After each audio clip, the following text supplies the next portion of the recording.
¿Qué tal, queridos amigos? Guardé, como muchos mexicanos, luto por México el día de ayer. Hoy, aunque sea muy poco tiempo el transcurrido, hay que resucitar y hay que mostrar el puño si es necesario. Miren ustedes, hay quienes alegan que no pudo haber fraude porque la diferencia entre la candidata de la oficialidad y el segundo lugar fue de más de 30 puntos. Que obtuvo la candidata oficial, la que no tiene carisma, la que no tiene personalidad, la que ha sido una marioneta de López Obrador, 33 millones de votos. Casi el 60% de los emitidos por los que fuimos a votar. Realmente no es lo que percibí el día de las elecciones. Y no es argumento el hecho de que sea mucha la distancia para alegar que hubo o no fraude. El fraude comenzó desde que se corrompió a los muchachos que sirven a Morena para que fueran a presionar a los adultos mayores, o a darles más cantidades, o a ofrecerles a cambio de su voto todo tipo de prebendas. El voto comenzó cuando comenzaron también a integrarse al padrón electoral, a los migrantes, a cambio de su residencia en México.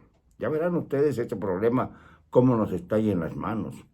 El fraude comenzó cuando se amedrentó a muchísimos mexicanos con actos de violencia que no tienen manera de equipararse con lo que ha ocurrido en elecciones anteriores. El propio día de la jornada electoral, vamos a ver, ¿cuál fue la experiencia que tuvimos todos?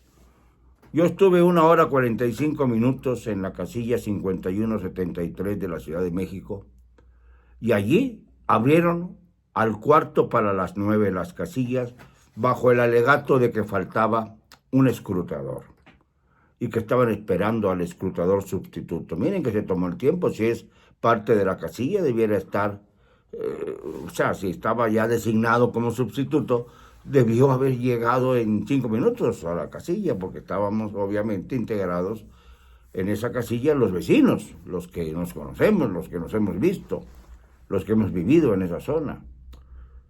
Y no, pero lo extraño es que cuando llego a otro estado del país, aquí a Tlaxcala, me cuentan mis colaboradores que les ocurrió exactamente lo mismo, que llegaron a su casilla en Tlaxcala y les dijeron que había que esperar hasta 1 hora y media, 2 horas, para que pudieran abrir las casillas, porque no había llegado el escrutador. Por cierto, en esa casilla de la que les hablo, en silla de ruedas, llegó Beatriz Paredes y le permitieron votar, porque ella alegó que por sus condiciones estaba necesitada de votar de una vez, y a ella fue a la única a la que se le permitió votar, a la gobernadora de Tlaxcala, que luego curiosamente se fue a Jalapa. Se fue a Jalapa a tratar de apoyar a Pepe Yunes, y ahí apareció sin silla de ruedas, muy bien parada, junto a Pepe Yunes. Ahí hay también una interrogación. Pero no solamente es eso. Hubo casos muy notorios de incidentes que de ninguna manera se acomodan a la situación esta de que no hubo violencia en las elecciones, de que hubo casi saldo blanco. Pues no lo hubo. Hubo 2 muertos por tiroteos en Puebla. 1 en Baja California también bajo tiroteos. Hubo incidentes graves en Yucatán. Hubo muchos incidentes también en Querétaro, en donde no había elección para gobernador, quemaron casillas, se vio claramente. En la Ciudad de México hubo muchísimos incidentes que no pueden de ninguna manera reducirse a que, como en el resto del país, dentro de las 170,000 casillas, casi todas se instalaron, dicen, hasta en Chiapas, donde dijeron que no iba a ser posible instalar las casillas, no hubo nada. Y entonces, como aquellos incidentes los minimizaron, pues no hubo violencia y pudieron haber ocultado todo lo que pasó. Pero sí la hubo. Y están mintiendo descaradamente acerca de qué pasó en la jornada electoral del domingo. Bueno, yo me puse a averiguar y hubo una situación muy extraña en la Ciudad de México.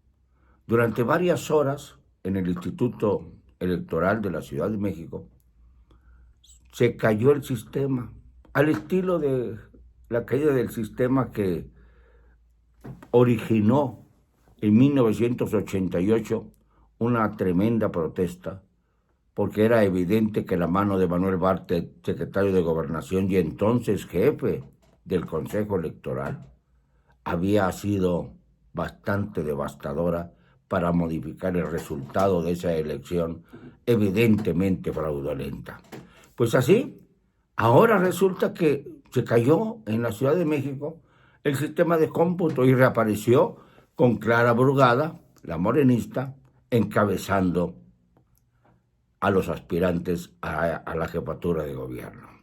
De allí partí para empezar a indagar qué puede hacer un algoritmo cuando se instala en las computadoras, en este caso las del INE, para dar cuenta de una serie de cambios y modificaciones en los escrutinios que están llegando de cada casilla. Con un algoritmo es perfectamente posible, ya se ha visto en otras elecciones y no solamente en México, modificar brutalmente el rumbo de las elecciones. Y temo mucho que hemos sido víctimas de esta situación, de un hackeo como el que ya sufrió la Sedena recientemente, la Secretaría de la Defensa Nacional, como la que ocurrió también en esa Secretaría hace un par de años con el caso de los papeles de Guacamaya, que exhibieron a toda la clase política gobernante sin que se persiguiera a nadie, porque claro, tocaban a las fuentes del poder de Andrés Manuel. Pues bien, ese hackeo que alguien está instrumentando, no se sabe, pudo haber sido también motivo para que al cambiarse un algoritmo pudiera modificarse el resultado de cada casilla. De ahí que se exija que se presenten las mantas, los pliegos de cada casilla en donde vienen los números votados y firmados por todos los representantes de los partidos y por los representantes de las casillas, naturalmente. Es necesario hacerlo. Sí hubo fraude electoral. Sí lo hubo. Y el algoritmo tiene mucho que ver en este asunto. Porque desgraciadamente en nuestro país las peores cosas suceden. Y no es concebible lo que pasó el domingo. Mis amigos yucatecos, por ejemplo, se han quedado atónitos ante lo que reflejó el resultado electoral, que rebasa cualquier posibilidad de justeza en el camino de las elecciones. Y lo mismo en Veracruz. Lo de Veracruz no tiene nombre.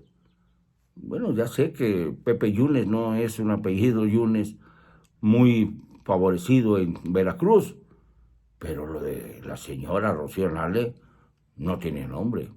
Y así por el estilo podemos ir uno a uno desentrañando los porcentajes y los misterios que hay detrás de cada una de las elecciones.